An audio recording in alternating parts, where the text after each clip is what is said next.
importantes para o nosso crescimento.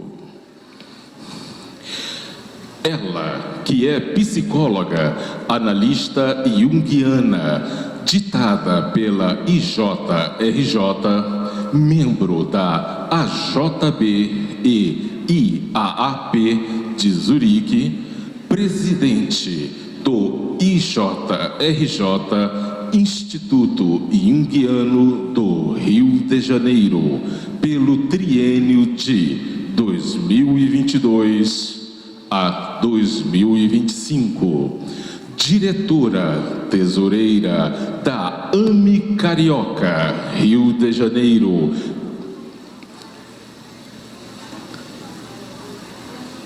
arteterapeuta, membro do Departamento de Psicologia, Analística e Espiritualidade da AJB, membro do Núcleo de Psicologia e Espiritismo da AME Brasil, colaboradora dos cursos da série psicológica Joana de Ângeles pela AME Brasil, na Mansão do Caminho e em países fora do Brasil. Coordenadora do Grupo de Estudos de Joana de Ângeles, no Rio de Janeiro. Trabalhadora espírita do Lar Mistrael, coautora dos livros As Experiências Anômalas nas Perspectivas da Psicologia Complexa, de C.G. Jung, Jung e as Experiências Anômalas, uma interpretação espírita do Livro Vermelho. A série psicológica de Joana de Ângeles, Fundamentação Teórica para Coordenadores de Estudos, volumes 1 e 2. Desenvolverá o tema A Vocação do Amor, seguindo os passos de Francisco de Assis e Joana de Ângeles. No palco, Cláudia Semeghini.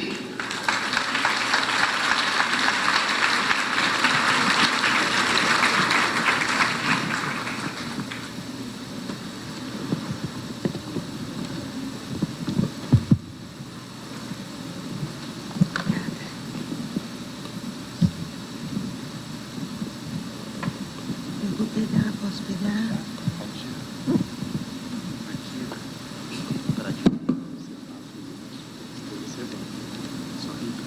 Uhum. O retorno das suas imagens, o que passa aqui é o que está passando lá e aqui é seu tempo. Fica à vontade.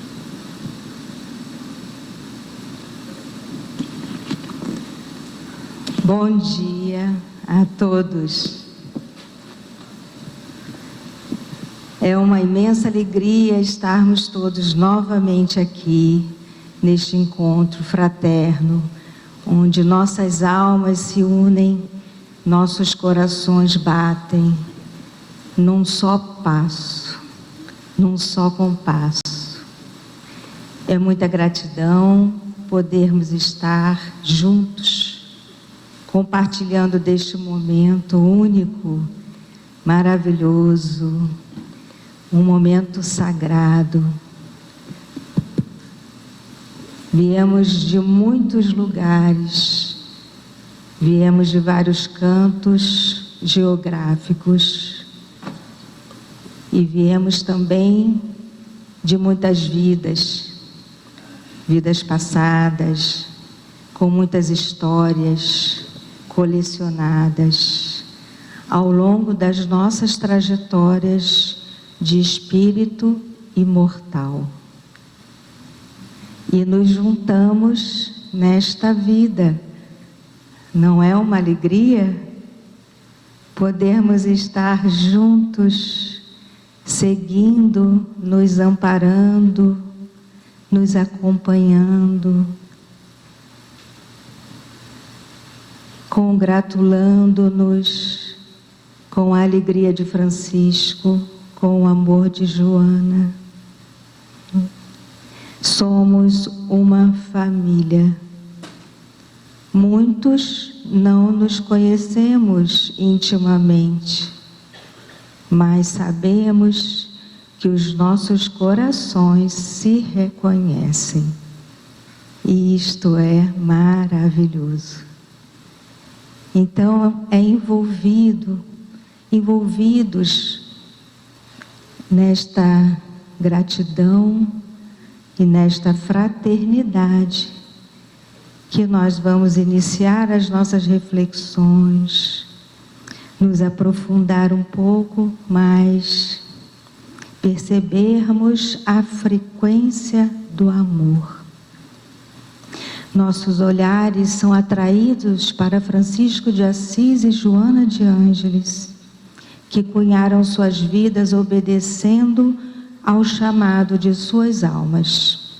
Seguir o Mestre Jesus em toda a plenitude de atos e pensamentos. O Mestre, o irmão maior, o grande irmão, são denominações que dão a clareza da grandiosidade de Jesus.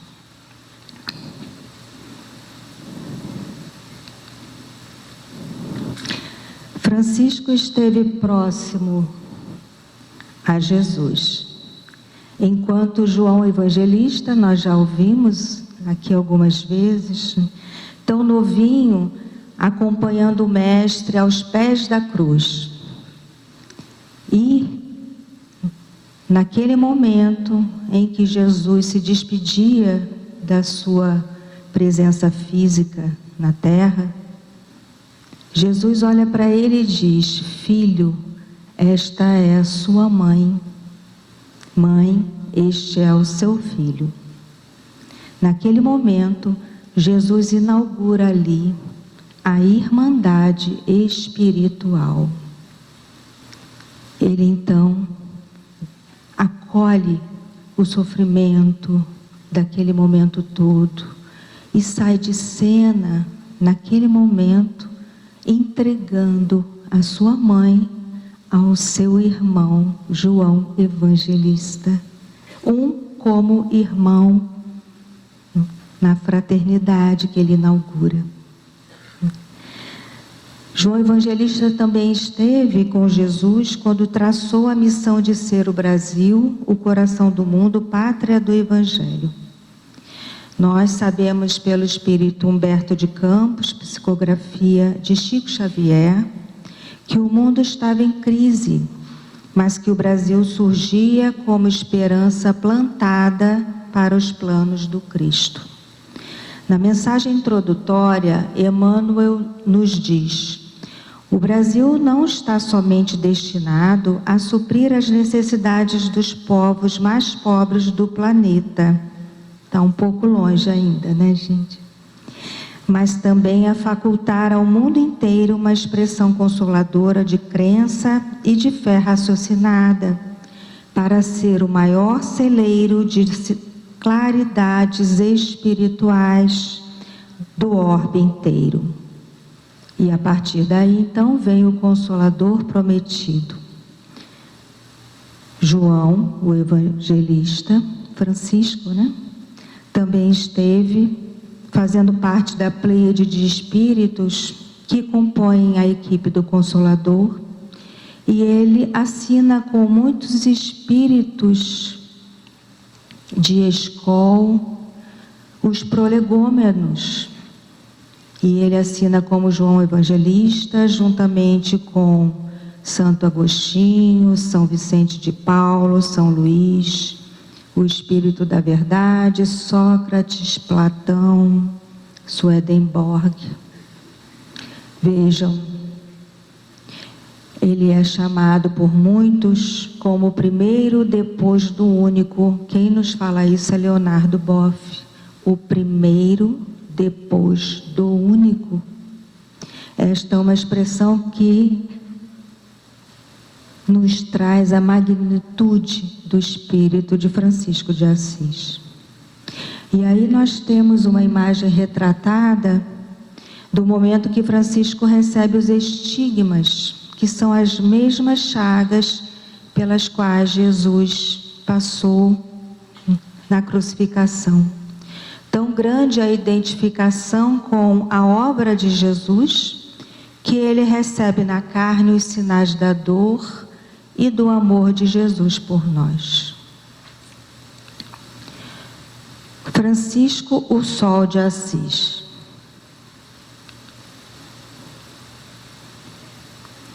Segundo Joana, Francisco transformou-se no Sol de Assis, que passou a dominar toda a terra.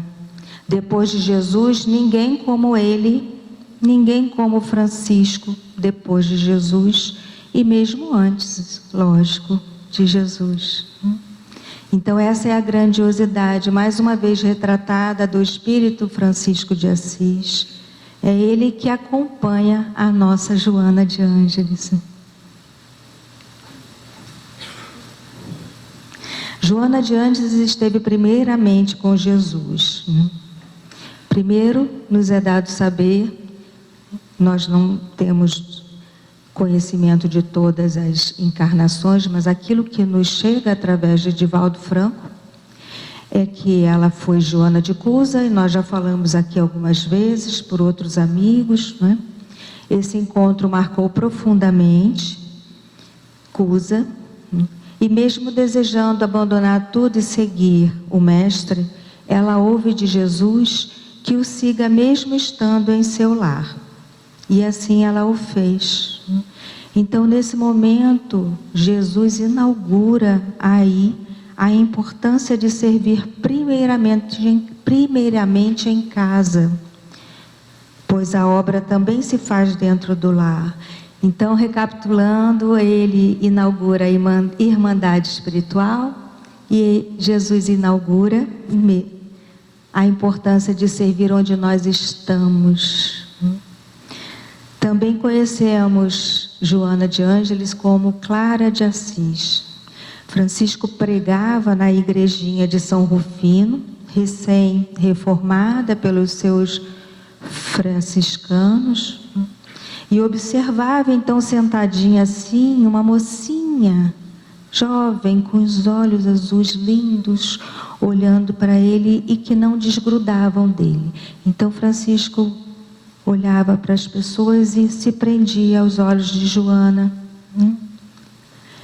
e dele esses olhos desprendiam um brilho muito especial, e Francisco fica muito surpreendido, tocado por isso. Ele sabe que ali tinha uma alma peculiar. Para Francisco, Clara era uma ave do céu a pousar na terra. Clara, impactada, abre mão do que tinha para seguir o seu propósito de alma. Naquele tempo não havia espaço para as mulheres na congregação franciscana, e era um desejo já de Francisco que ele pudesse acolher também as mulheres. E então Clara inaugura em São Damião, na capela restaurada por Francisco, o primeiro mosteiro da nova ordem das damas pobres, ou clarissas. Então ali surgiu um espaço para acolher as mulheres, e as mulheres foram chegando, acolhendo o chamado dos seus corações, né? Posteriormente, a irmã de Clara foi, a outra irmã, a mãe de Clara também. Nós conhecemos também a outra encarnação, que é Juana Inês de Asbarre, que nasce no México. Ela era uma criança muito prodígio, muito inteligente. Com os 3 anos ela já estava se alfabetizando, autodidata, né? Sempre gostou muito de estudar, quis ir para a universidade, pede para a mãe colocar calça comprida nela, porque só os meninos podiam estudar. E depois ela vai, se encontra nesse momento mais espiritualizado, né?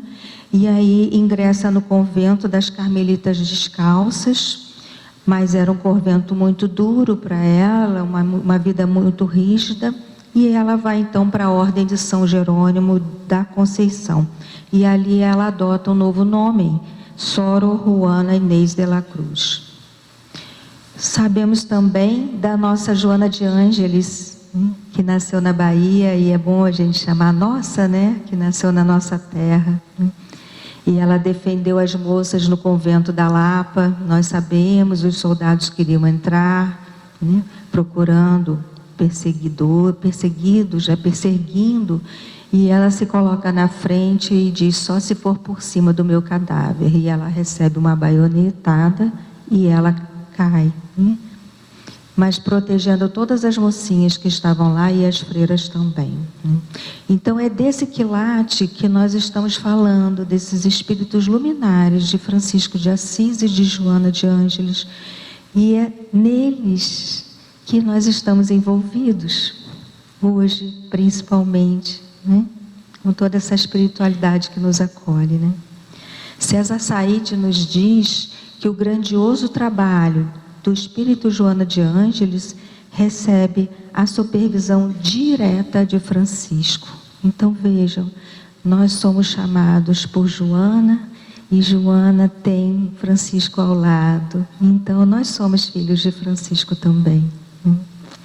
Nós estamos aqui todos como essa família Joana de Ângeles, sendo cuidados por Francisco.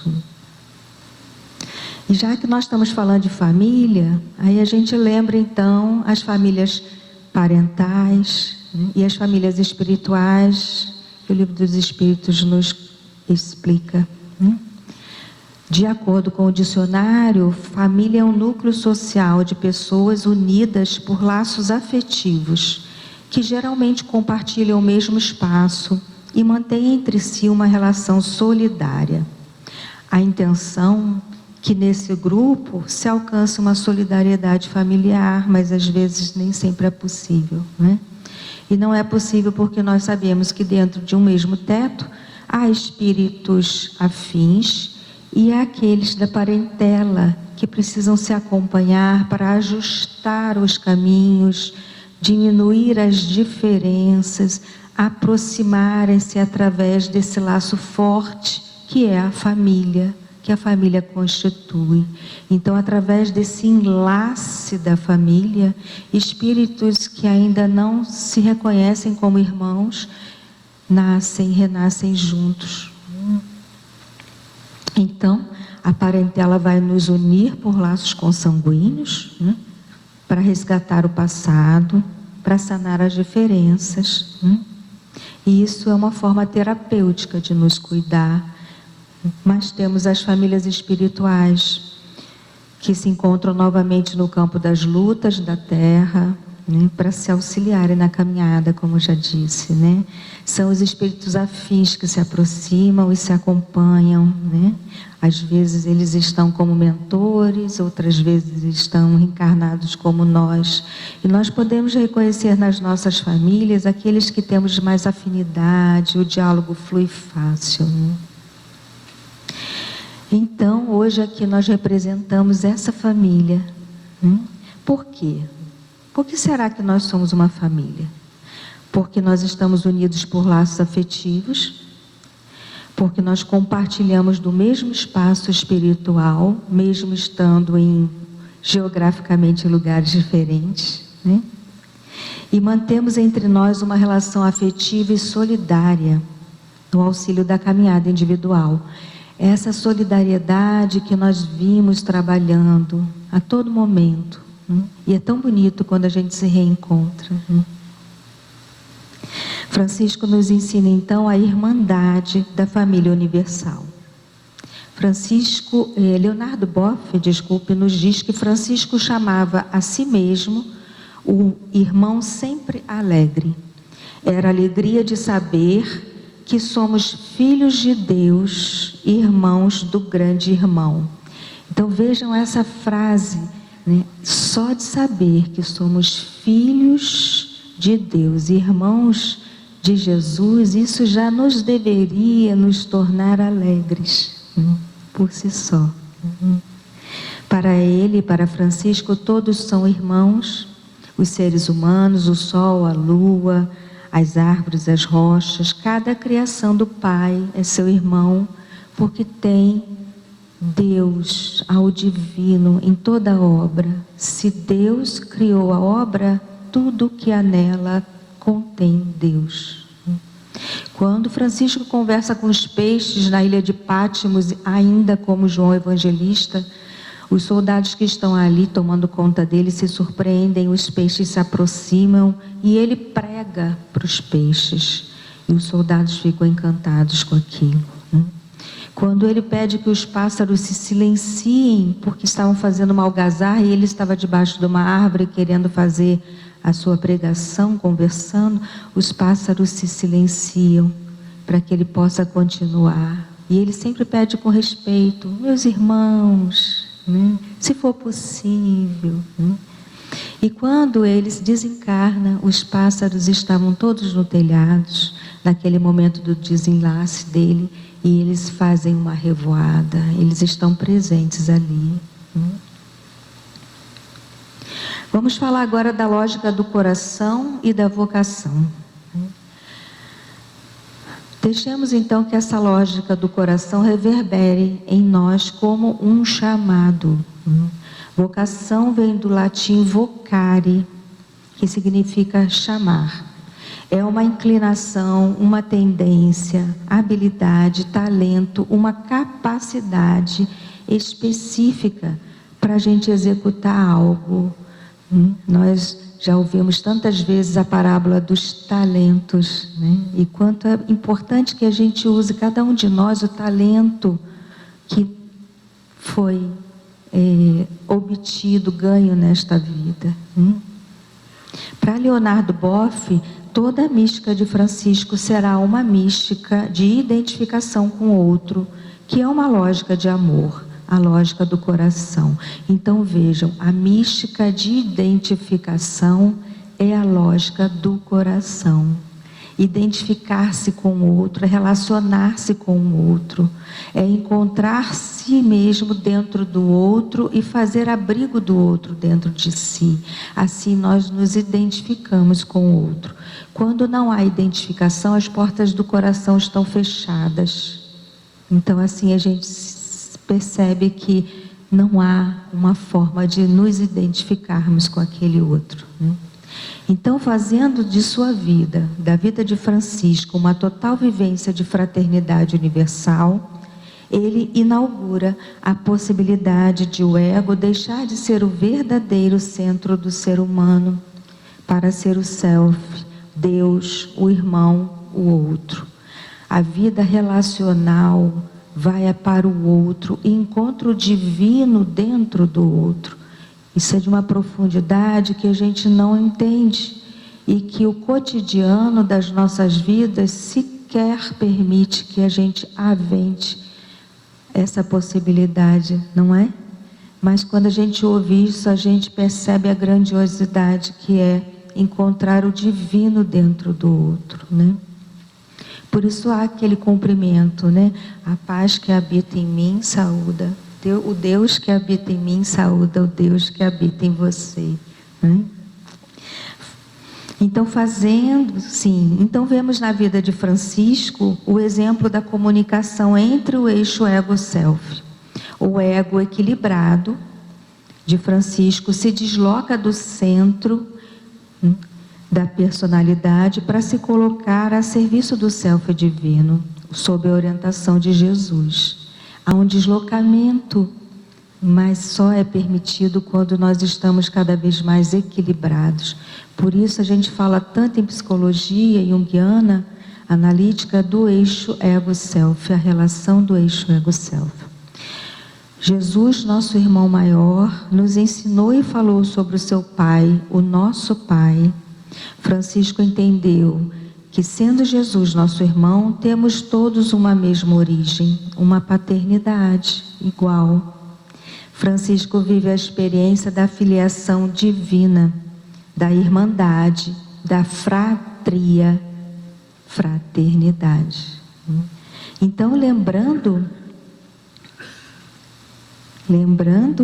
a vocação de Jesus, é nos ensinar a nos conectarmos com o Pai. A vocação de Francisco é nos ensinar a nos conectarmos com Jesus. E a vocação de Joana de Ângeles é nos ensinar que o autoconhecimento é a porta para sanar todas as dores. Com seu amor maternal, nos acolhe pacientemente, seguindo os nossos passos. E aí a gente então vai falar de Joana, né? Desse chamado do amor, né? Para Joana a vocação foi o amor. E a sua representação maior é o autoconhecimento. Em autodescobrimento, temos que o amor é a vibração de Deus que perpassa em todas as coisas do universo. Vejam, falam linguagens iguais, de forma diferente. O amor é a vibração de Deus que passa por todas as coisas do universo. E Francisco diz, Deus está em tudo, todos nós somos irmãos. Então, como vibração de Deus, a tudo atrai. Mesmo aquele que, mais inconsciente, tem sua essência sendo atraída pela força do amor, na vocação de chegar até Deus. É o que nós chamamos de centroversão. Clara, como nós já dizemos, filha abastada, nobre família, tinha o desejo de algo mais para a sua vida, algo que realmente a completasse. Porque tudo aquilo que ela tinha não fazia sentido para a vida dela. E aí ela ouviu falar de Francisco e desejou conhecê-lo, né? Foi movida pelo chamado da sua alma, que ela teve esse encontro na igreja de São Rufino, ouvindo Francisco pregar das coisas da vida eterna, porque Francisco trazia todos os ensinamentos de Jesus novamente, relembrava novamente os ensinos de Jesus, que tanto falou das coisas do nosso Pai. E aí naquele momento, quando ela estava, como eu falei, né, assim como Francisco olhava para aquela miudinha sentada, né, ela também olhava para Francisco e tinha certeza que ali estavam todas as respostas que ela buscava na vida, né? E daí ela abandona tudo e Francisco a recebe como filha do coração e ela como um pai, uma espécie de guia. Em Desperte e Seja Feliz, temos que o amor é substância criadora e mantenedora do universo, construído por essência divina. Temos aí que o amor nos criou e nos mantém. Somos feitos de amor, temos a semente do amor em nós. Então, Joana nos convida à vivência do amor com letra maiúscula, seguindo os passos de Jesus, que nos ensinou com seu amor e exemplos a nos unir com o Pai. Para Francisco, nós vimos aqui, nos ensinar a nos conectarmos com Jesus, essa era a sua verdadeira vocação. Replantar, fazer novamente o plantio das palavras do Mestre deixadas ao caminho por muitos. Então ele relembrava o Evangelho de Jesus, era isso que ele buscava sempre, né? E a sua trajetória foi de humildar-se, dar-se de forma humilde, sem ferir quem recebe, sem cobranças e sem desejos de recompensa. Apenas dar-se, doar-se, enriquecer-se doando-se. Então Francisco não convida os seres humanos a virem para o espaço sagrado. Ele entende que o sagrado está em cada um de nós, né? Então ele vai ao encontro. Francisco é ponte. Ele vai ao encontro e evoca o sagrado que está em cada um de nós. Neste momento somos evocados, o nosso sagrado pulsa dentro de nós, para que a gente reafirme as nossas vontades, os chamados que tivemos na vida. E para nós então, o que seria a vocação, né? Deveria ser escutar então esse chamado interior, né? E de nos unirmos à divindade cósmica e à sua obra, né? Para isso que fomos criados pelo sopro vital. O trabalho começa em nós, na nossa casa psíquica, no trabalho com a nossa sombra, nossos complexos, traumas, elaborando melhor as nossas emoções. Assim, vamos fazendo esse trabalho para que nós possamos ir limpando, aparando essas arestas e nos relacionando cada vez mais com o divino em nós. Vamos falar então do arquétipo da transformação, né? Arquétipos são padrões, formas de percepção, compreensão psíquicas que são comuns a todos os humanos, né? Eles estão no inconsciente coletivo, que é considerado por Jung como a suprema fonte psíquica de poder, da totalidade, da transformação interior. Então, há arquétipos que são personalizados, né? Eles são atualizados na nossa vida, né? Na experiência direta do cotidiano, com os com os sonhos. São eles ânima ânimos, a sombra, a criança divina, a grande mãe, o velho sábio, o trickster. São alguns exemplos de arquétipos que são atualizados nas nossas vidas. Porém, há aqueles arquétipos que não se expressam por personalidades, mas por situações típicas, lugares, caminhos. Estes arquétipos são chamados por Jung de arquétipos de transformação. Por quê? Porque eles sinalizam algum tipo de transformação que está se dando. São, por exemplo, o arquétipo da totalidade, o arquétipo da síntese e o arquétipo do renascimento. Então, podemos entender que Francisco constela um arquétipo de transformação, porque ele nos convoca a nos transformarmos.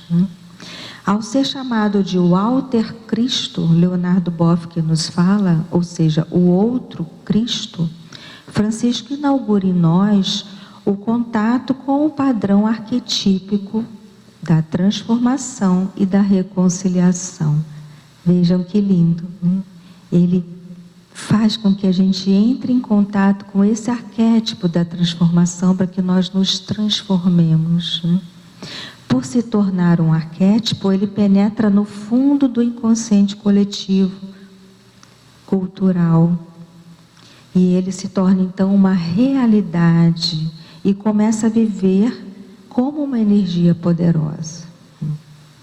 Como exemplos de arquétipo de transformação, nós temos o arquétipo da síntese, como eu falei, da fraternidade universal e da humanidade. Então vamos entender um pouquinho, né?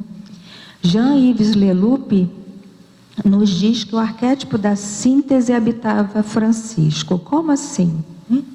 É considerado um arquétipo da síntese por ser um homem reconciliado, vivendo em plenitude o exemplo de Jesus, do homem integrado. Jesus, o homem integral.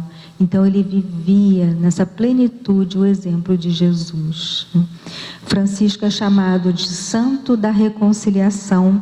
Sua atitude exige total finura com o outro, sintonia, capacidade de conviver, de dialogar, de buscar o caminho da equidade. Então é esse status de reconciliação que habita Francisco. Por isso que quando ele chega no Papa Inocêncio III, ele tenta muitas vezes chegar até ele, né, para conversar sobre a regra que ele gostaria do aval da igreja, porque ele queria proteger todos aqueles franciscanos que iam seguir propagando, né, o que Francisco acreditava.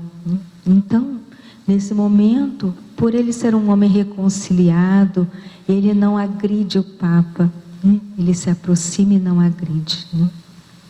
E a partir daí, então, surge essa fraternidade dos irmãos menores, que é a primeira ordem dos franciscanos.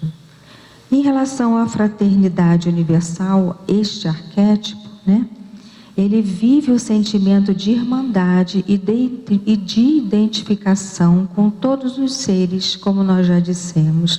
Para Francisco, toda a criação era divina, né? E então ele vive essa integração com toda a criação do Pai. Ele é fraterno com todos. Então ele é um homem reconciliado e ele é um homem fraterno. E também vive o arquétipo da humanidade. O que seria isso? Um arquétipo do ser humano, do que de fato é ser humano.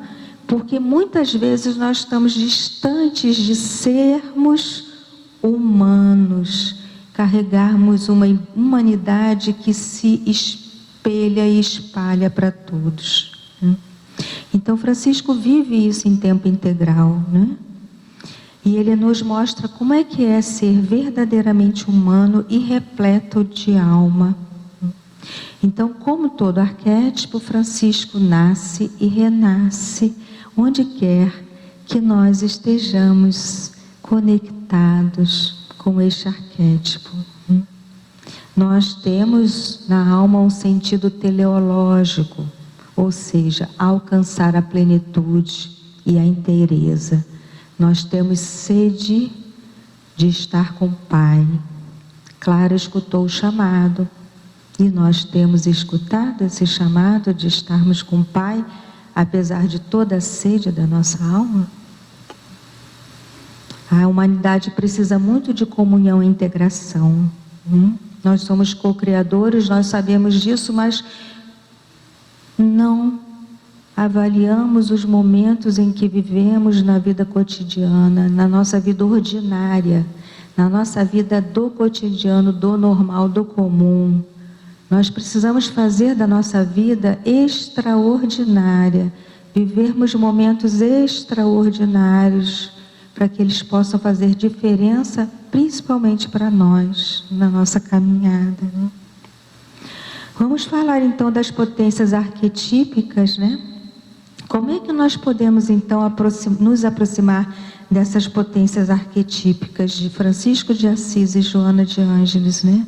Como é que nós podemos captar e viver um modo integrador e profundamente humanizado do ser que foram eles, dos espíritos que são eles, né? Nós devemos operar então em nós a metanoia, a conversão, que significa uma mudança de vida, uma mudança de consciência, uma mudança de ponto de vista, né? Uma virada nas nossas vidas. Como? Nos impregnando do luminoso, desse sagrado que nos habita e que está em todos os momentos, principalmente agora, nesses nossos encontros, né? Como eu falei, é deixarmos de termos esse tempo ordinário para a gente valorizar um tempo extraordinário, presentificarmos, né? Observarmos que cada momento é mágico, é único, olhar no olho do outro, abraçar, habitar o coração do outro e permitir-se ser habitado, né? Muitas vezes não há necessidade de palavras, mas precisamos só olhar para o outro e vibrar no sentido de eu te entendo. Somente isso, né? Como nós já dissemos, Francisco tinha o sagrado em toda a criação, né? E nós percebemos isso. Para que nós possamos então proceder a essa metanoia, ou seja, a conversão numa versão mais melhorada de ser humano, é essencial que a gente integre as experiências que vivemos no dia a dia. É preciso presentificarmos-nos, estarmos presentes. Hoje, com o advento da tecnologia, do WhatsApp, é tão difícil a gente estar presente com o outro. Nossa, como é difícil, né? Então vamos falar da dimensão do tempo, né?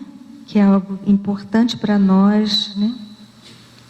Desse compromisso cronológico, o compromisso com o Cronos. Jung era bastante preocupado com a dimensão cronológica do tempo.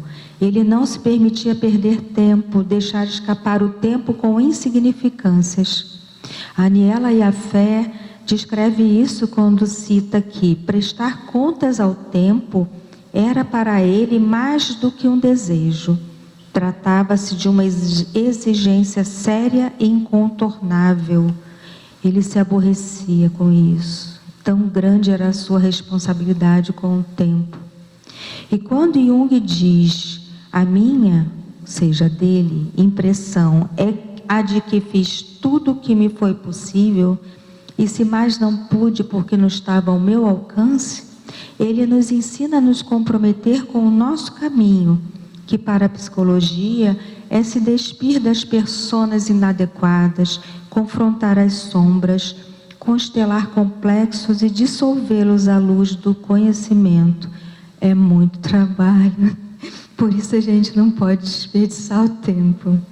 Para a doutrina, ter responsabilidade com o tempo é viver o projeto reencarnatório em toda a sua magnitude, fazer valer o esforço antes de aqui chegar e a oportunidade que temos tido a cada momento, né? E quando nós estivermos nos aproximando da irmã morte, como dizia Francisco, né? Tomara que os nossos corações estejam aquietados, como Jung disse, né? Se mais não pude fazer, que não estava ao meu alcance, né?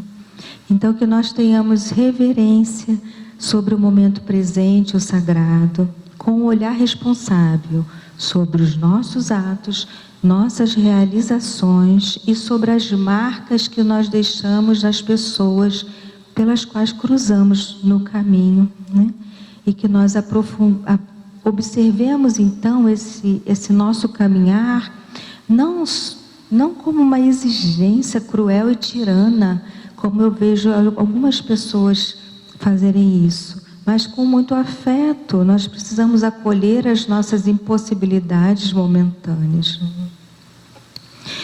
Então, a gente vê aí, resumindo, né, chamando a atenção, fazer valer o nosso projeto reencarnatório, acolher a nossa irmã morte quando ela chegar e reverenciar o momento presente, né? Desculpem. Então, vamos para o próximo slide, falando do autoencontro, da função sentimento, né?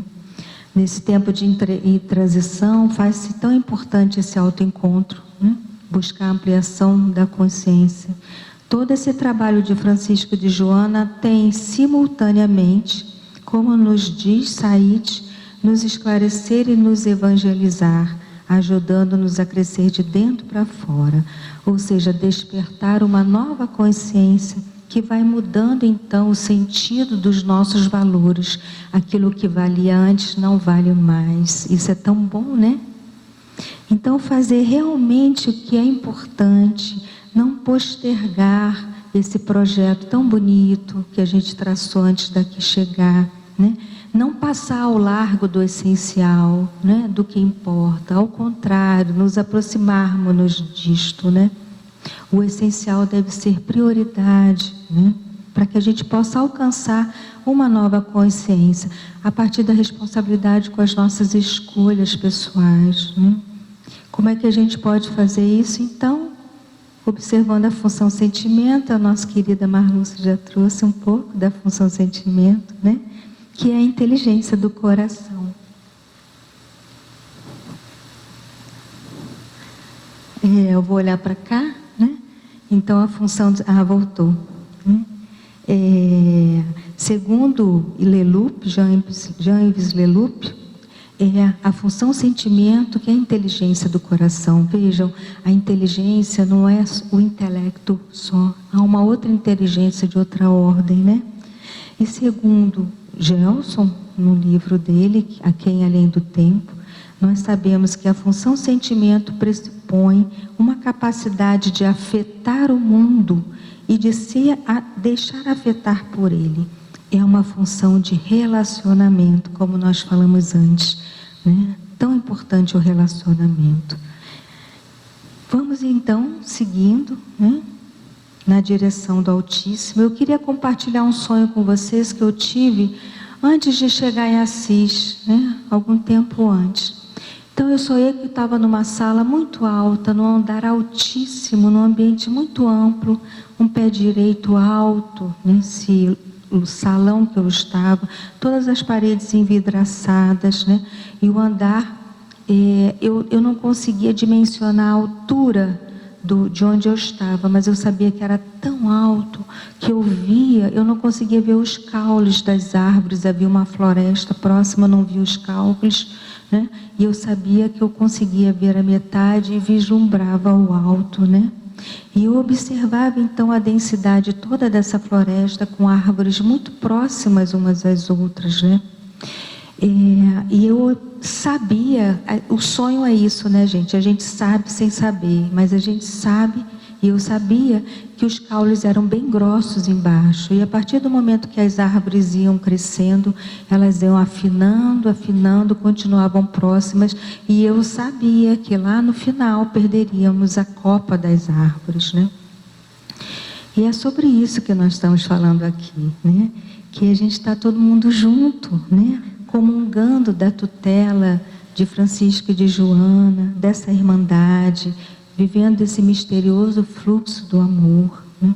Temos ouvido o chamado de Francisco e de Joana a tocar os nossos corações, trazemos sombras sedentas de luz, de claridade, né? No nosso caminho.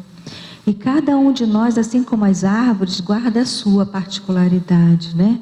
Os troncos grossos, né, diferenciados, é cada um nas nossas personalidades, características, projetos individuais, né?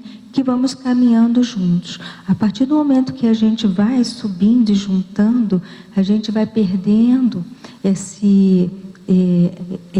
essa coisa que nos difere e vamos alcançando cada vez mais uma similaridade, que não é a similaridade do que se apresenta, mas é a similaridade espiritual. Cada vez mais vamos nos tornando espíritos afins.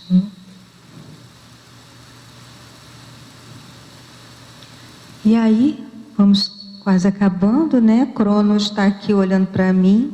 Temos o tempo de confronto com os lobos projetados, né? Nós estamos vivendo tempos difíceis, né? De guerras, né? Muita aridez, uma guerra que dura mais de 600 dias, outra que recém começou, mas que abrem tantas feridas no corpo e na alma, né? Na memória, né? Ainda precisamos sentir o Cristo muito próximo de nós, acolher o desvalido, e esse desvalido também está em nós. Entender a natureza do lobo que nos habita e o que ele necessita para viver em comunhão. Também, como nos trouxe a nossa querida Marluce, o lobo que estava presente numa cidade chamada Gúbio, perturbando todos, né? E aí Francisco pede, né, para que Jesus o auxilie a afastar o lobo, né? E aí Jesus fala para ele: vai, Francisco, vai conversar com ele, o lobo. Depois de entendê-lo, volta e conversa com os homens e vê se os homens te entendem, o que acho mais difícil. Olha, Jesus já sinaliza o quanto é difícil o diálogo, o quanto é difícil esse trabalho que temos que fazer dessa reconciliação, né? E ele diz: o lobo tem fome, Francisco, né? E não é só o lobo que tem fome, todos nós temos fome, todos nós somos carentes, todos nós trazemos feridas, as nossas crianças internas são feridas e vão se curando, mas nós precisamos um do outro para nos curarmos, porque somos seres relacionais, sozinhos não fazemos nada. Foi-se o tempo em que se recolhia numa gruta, subia-se. Não dá para ficar só assim, nós temos que voltar e devolver ao mundo o que o mundo precisa. E nós precisamos muito uns dos outros. Somos famintos de amor, famintos de cuidados, famintos de olhares carinhosos, somos famintos de atenção, somos famintos de abraços, somos famintos de eu te amo. Como somos famintos, e como é difícil falar isso. As pessoas têm muita dificuldade, eu mesmo tinha muita. Eu fui exercitando, eu fui me obrigando a falar Como posso não conseguir falar isso? Então agora eu falo, eu te amo sempre que eu posso. Porque é um exercício de doação, como Francisco falou. Humildar-se, dar-se, doar-se. É isso que precisamos, é desse exercício diário. Porque esse comportamento vai mudar um padrão, né? Não é mudar e depois. É uma coisa que retroalimenta a outra. A gente muda o comportamento, os hábitos, e aí a gente muda o padrão.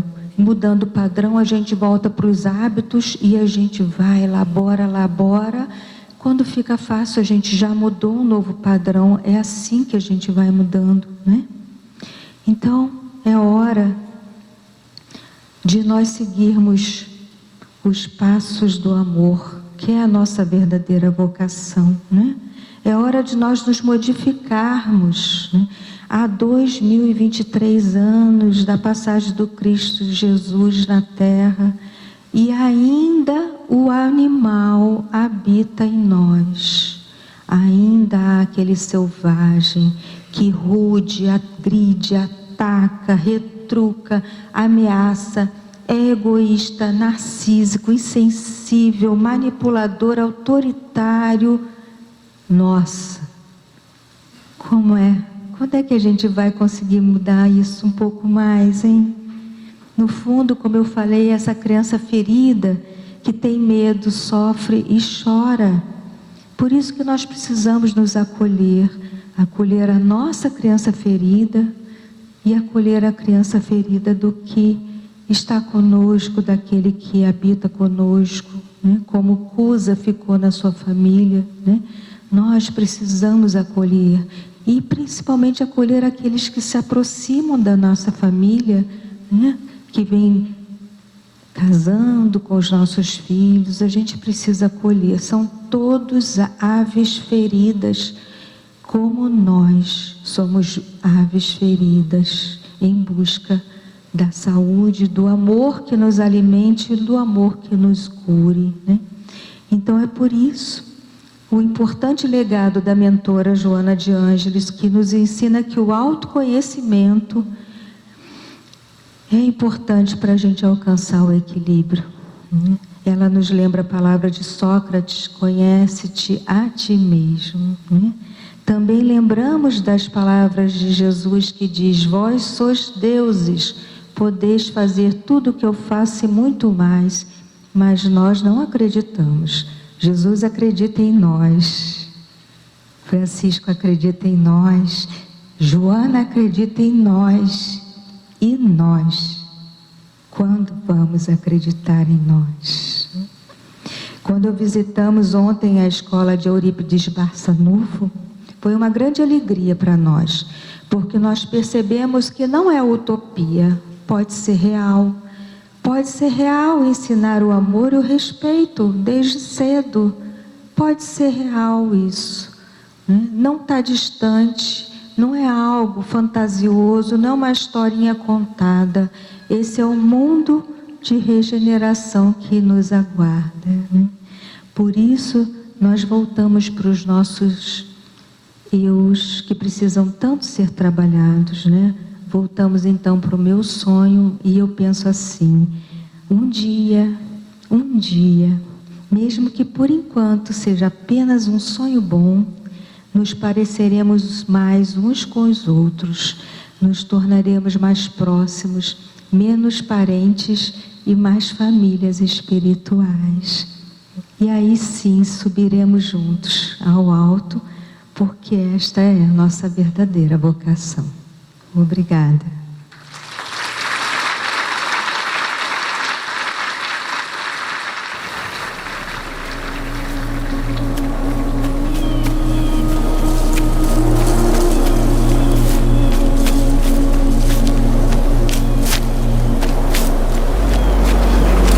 Estamos atravessando a transição planetária, com alto desenvolvimento tecnológico que muito nos ajuda, mas também com muitas perturbações, como a ansiedade, o medo, a depressão, o suicídio, o pânico e as fobias.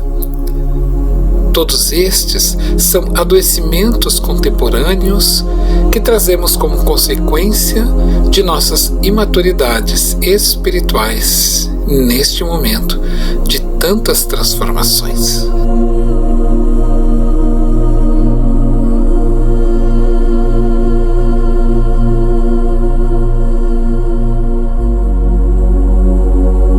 É preciso desenvolvermos o amor próprio, a consciência de nós mesmos para enfrentarmos a rotina, os sofrimentos físicos, a solidão, as inseguranças, as crises naturais da vida sem adoecermos psiquicamente. Necessitamos então de um exemplo de integralidade, de conduta e de amor, para que possamos alcançar uma planificação de nós mesmos sem escorregarmos para o egoísmo. E nosso modelo e guia para este projeto de crescimento é Jesus. Em seus passos terrenos, deixou-nos Ele o maior legado de amor que a humanidade pôde presenciar para que pudéssemos dar início na busca da nossa centelha divina, nosso Deus interior, despertando o espírito para uma consciência plena e universal. É neste cenário que iremos discutir a psicologia com Jesus para a construção da integralidade da alma. A reencarnação é, sem dúvida alguma, a maior proposta pedagógica delineada por Jesus e seus ministros espirituais para que a alma encarnada obtenha êxito em sua redenção. O Evangelho de Jesus vem novamente aos palcos humanos, trazer luzes para este momento social tão importante para a alma. Congresso Espírita de Uberaba, Minas Gerais, 15, 16 e 17 de novembro de 2024. A psicologia com Jesus para a construção da integralidade da alma.